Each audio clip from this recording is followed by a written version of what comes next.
if you're looking at somebody that you're sizing up, or if you're looking at somebody to go into business with, or if you're looking at a big investments you got to make, what is the decision-making process there? Do you call, is there, first you do your own research, you take this much time, you call an advisor, is there a system you follow? It's pretty simple for me. It's do you understand the business? Is it a business that you can help in some form or fashion? What are the barriers of entry to that business? And then the entrepreneurs themselves, the company itself, right? Do they have a culture that you believe is sustainable? Are these leaders people that you believe in? Are they people that are obsessives? And in turn, have they created a culture of obsessiveness? So I tend to look at those 4 factors, and that's it. If I was in high school with you, Yeah. outside of your game, outside you playing ball, who was Kobe Bryant as an individual and personality in high school? If we were in high school together. Much the same that I am now, actually, which is extremely curious. Extremely curious. I had a great teacher in high school. Her name is Jane Mastriano, who I'm still very close to. And she sparked my curiosity in writing. And the reason why I felt it was important at the time was not for the writing's sake, or not for storytelling purposes, but there are things in story, inherently in story, that can help me be a better basketball player, be a better teammate, better leader, understand emotions better. So that's why I got into storytelling, actually. So it's just insanely curious, man. And trivial things weren't going to pull my attention. It had to be things weren't going to pull my attention. It had to be things that I had a purpose. I wanted to be one of the best basketball players to ever play. And anything else that was outside of that lane, I didn't have time for. At what age did that goal become crystal clear? I made that deal with myself at 13 years old. At 13 years old? 13 years old. That's the deal I made. You were crystal clear about it? Crystal clear. And where did inspiration come from? The love of the game. The love of the game, the challenge. Like I would watch Magic play, I'd watch Michael play, and I would see them do these unbelievable things, and I'd say, can I get to that level?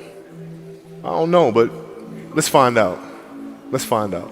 If you're sizing people, I'm talking you're 13 years old, you're sizing peers up, what lens are you looking through your peers? So at 13 years old, I had a I had a kill list. And so, they used to do these rankings. It was Street and Smith basketball rankings. And I was nowhere to be found because I was like 6'4", scrawny, like 160 pounds soaking wet. So I was like 57 on the list. And so I will look at 56, 55, all the way up to number 1, who these players are, what club teams they played for. So when we go on an AAU travel circuit, I got to hunt them down. Right? And so that became my mission in high school, is to check off every other person, all those 56 other names, hunt them down and knock them down. That was it. Get a target on them right off the bat. That was it. Now, were you always competitive from the day you were born? You were super competitive? Competitive with things that I participate in. So I'll put it to you this way. So Michael is competitive in all things that don't make sense, right? Ping pong. Yeah, it's just, you know what I'm saying? So he would try to get me to play golf all the time. Mike, I know about you. I've written books report about you in elementary school. I know you started playing golf when you were in Carolina. So that means if I'm doing the math, you've been playing golf for 100 fucking years. I have not picked up a golf club. Ever. The last thing you're going to do is get me on a golf course and annihilate me. Not going to do it. So the one thing when I see with you, and I think about brain and I think focus, how so many different things brain can get distracted on, and I'm going to put focus on this and focus on this and focus on this. Mm-hmm. Do you think one of the edge you had over everybody else was the biggest percentage of your focus was on one thing? Mm-hmm. Do you see it that way? That was my edge over everybody else? I do. At the time, I didn't really understand that, right? So, basketball for me was the most important thing. So everything I saw, whether it was TV shows, whether it was books I read, people I talked to, everything was done to try to learn how to become a better basketball player. Everything. And so when you have that point of view, then literally the world becomes your library to help you to become better at your craft.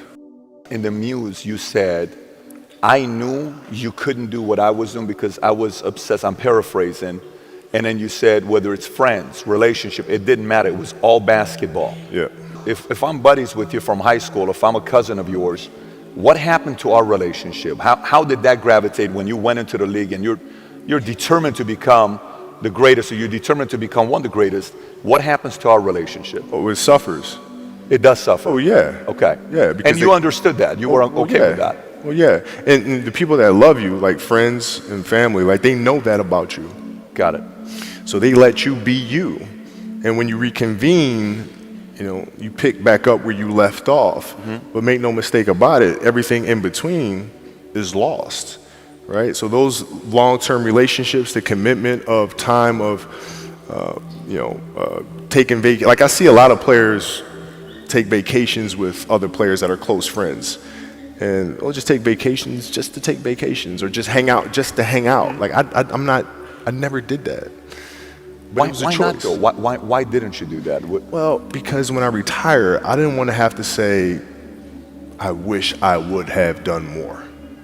How did it feel knowing, like, from the moment you got into the league, the guy at the time is the greatest of all time, everybody wants to be like Mike, Gatorade, all this stuff. The level of respect he had for you when he spoke about you was different than everybody else. And you're an 18, 19-year-old kid at that time. Yeah. How did that feel when you heard how he spoke about you? It made me feel good, but no, like what I told him, I was like, you didn't say anything I didn't already know. So, you know, so like when, I tell you, like when I was in high school, and I used to work out with the 76ers. I used to ask him, man, what's it like to guard Mike? The level of fear that he inspired in others was insane. Wow. And I would tell him, I said, when I face him, we're going to go at it. He says, oh, you don't want to do that. I'm like, what? Man, you don't know me, man. And so when we matched up, I think he understood that. And, you know, when I was 18, my first year, he got the best of me a bunch of times. I was right there the next play. You're not intimidating me. Yeah. I'm not going anywhere. And I think he saw that level of respect, because I think he was the same way at 18 years old. And that common bond is what I think, where our connection was built. Phil Jackson gets asked between you and MJ, right? Because he coached both of you guys. So, yeah. You constantly gets asked that question. He's always going to pick the first child. He's right. He's going to pick the first child.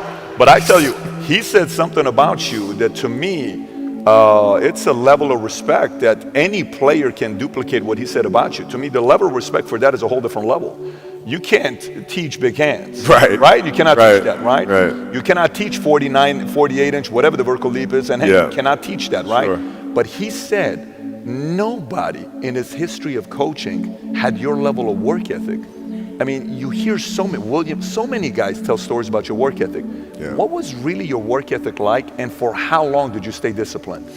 Well, I mean, every day. I mean, since 20 years. It was an everyday process, and trying to figure out strengths and weaknesses. For example, jumping ability. Man, my vertical was a 40, it wasn't a 46 or a 45. My hands are big, but they're not massive. Right, so you got to figure out ways to strengthen them so your hands are strong enough to be able to palm a ball and do the things that you need to do. Quickness, I was quick, but not insanely quick. I was fast, but not ridiculously fast. Right, so I had to rely on skill a lot more. I had to rely on angles a lot more. I had to study the game a lot more. And but I enjoyed it though. So like from the time I can remember when I started watching the game, I studied the game, and it just never changed. What is the conversational life like with your wife and kids to say, listen, this is what I'm doing? How did that conversation go? Well, with the kids, it's different. So like the communication with our children is that Pops is working hard. This is the level of attention to detail you need to have in everything you do. So it's setting the example. Same thing with my wife. My wife's a stay-at-home wife. It's the hardest job, man. So she works really hard at that. I mean, it's, and so her attention to detail with that as well are examples for our children. And then for my wife, it's, she's as competitive as I am. So she's like, listen, man, if you're gonna be out here training 8 hours a day, if you're gonna spend 9 months out of the year away from your family, you better fucking win the championship. What are we doing this for? What are we doing? What are we doing? I love that. You know, but it's a balancing act, and that's the thing that's important, is understanding that we have to have so much energy. Because for like Natalia and Gianna when they were babies, especially Natalia because she was doing prime years, and I go to practice and I'd train and I'd play the game and I'd come home and I'd be sore and I'd be tired, and she wants to go swimming, she wants me to take her to the park, she wants to just jump on my back or whatever the case may be. You can't say, I'm too tired, I'm going to lay down. That's not fair. She don't know what the hell's going on, right? And if this was a game, you'd suck it up and play. I play games with the flu. I play games with 102-degree fever, man. Powerful. You can't do that. That is so powerful. Right? Man. You got to be on, man.